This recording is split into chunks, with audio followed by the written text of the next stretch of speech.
guys, here at Southbound with the wonderful, the exponentially talented Grace Woodroofe. Thank you. Hello and welcome to Cut and Paste. How are you today? I'm brilliant, thank you. Are you really brilliant? Or have you done 3 days of dying in this heat? I just got here last night. did? Yeah, Oh, so you did. today's Oh, you officially my first day. Cool. Yeah.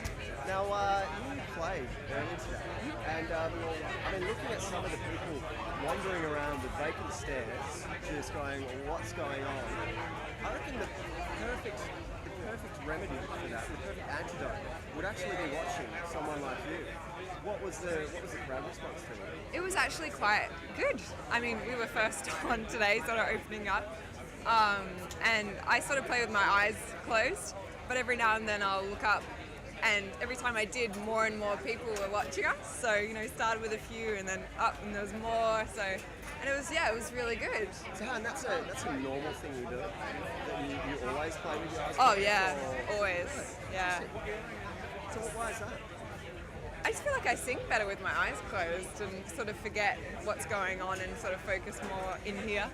Into the depth of the soul Yes. that comes out. That's right. Without any visuals to distract your Yeah, voice. or like, someone flashing me or whatever. Sorry about that. Yeah, I it's didn't okay. It's okay. So now you've just released an album, and I mean it's an amazing story which we'll get to about how that went. But how do you feel now that the album's out and you're listening to people's reactions to it?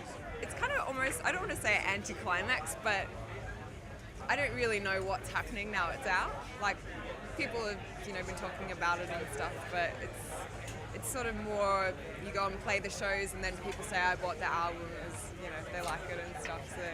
And I mean, it's your first album, which is always going to be a really nervous experience. But you're getting reviewed by really big magazines all over the world, and to go suddenly into that kind of level must be quite strange. It is. Are you nervous to read sort of people's reactions? Yeah, I haven't read that many at all.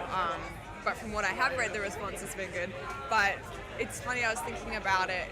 Like, music for me is such a personal thing, and you put so much of yourself, I put so much of myself into it. And then to have a complete outsider look at it objectively and have an opinion on it is such a strange thing, especially for a first album. So it's a new experience altogether. Now, I guess you haven't been doing interviews for too long, No. but you've probably been asked a number of questions a million times, and I'm going to have to go there. I'm sorry, Grace, but I'm used to it. Your friendship with Heath Ledger, tell us about that. Heath sort of discovered me when I was 16, having put out just a few demos on Triple J Unearthed website. And he really loved it and wanted to work with me, so he got in contact and basically brought me out to Los Angeles and introduced me to a number of people. Yeah, we just had such a similar vision about how we wanted it to be that I just felt complete ease with him, and he had such great artistic direction and ideas. And I guess in terms of superstars, there's a lot of ego attached to it, yet they're very grounded sort of people that have embraced you, and obviously you seem incredibly sincere and honest, kind of a genuine person. How was it working with someone? Was it just a like-minded kind of? Very much so, yeah. And just Heath and Ben provided just the greatest example of sort of the path to follow, and the main focus always for them was creating art, not about money or connection networking. It's all about creating, and that was such an amazing example for me to follow. I wrote the album over the course of like 2 years, but they're all very personal songs and about things that I've experienced. So Heath was a part of my life, so he should be in there. Now you're kind of in an interesting position as well, because in Perth, I mean, a lot of people in Perth still don't know who you are yet. Going internationally, and you sort of established a bit of a name. Are you starting to play gigs overseas that people know you quite well? Or? I think in Los Angeles, when I was recording there, I stayed there for a number of months just to explore and hang out and grow, and I played in a lot of LA sort of dingy clubs all the time, and I have a lot of friends there. Yeah. And they would sort of tell their friends to come. So it was really embracing community. I know it might have something to do, with the people, the crowds that you sort of hang out with, but I had such an incredible experience there and felt really at home. There are a lot of artists there, like LA. Yeah, there's famous and whatever.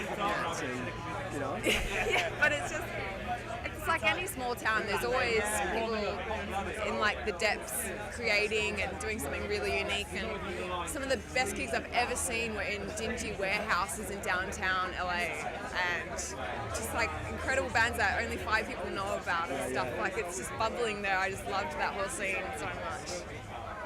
So now you've got your album out and you're signed to a label, there's pressure, there's people talking. What's happening next?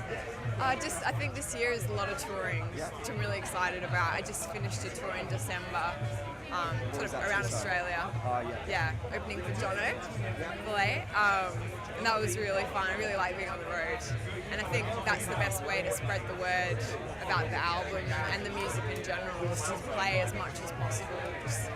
So hopefully do more Australia in the coming months, and then international release the album later this year as well. And internationally, when are you going to make your strike for outside of LA? Because you've obviously got that covered. Yeah, I guess I'm going to do a US tour and then Europe as well. So would that be something you do with them? Maybe. Yeah. Maybe. Oh, come on. Can't We're say just anything. On the internet soon. Can't say. Come on, Grace. Nothing is set in stone, but there are things bubbling that you will see. Cool. Bubbling away. Yes. All right. I look forward to more bubbling. And, lovely music. It's been lovely to have you on coming. Yeah, thank you for having It's me. a great album, and can't wait to permeate into the soul of people. I hope so. And you can even open your eyes and realise how much people are loving it, with the occasional flash. It's all appreciation. Yes. Thanks, Grace. Thank you.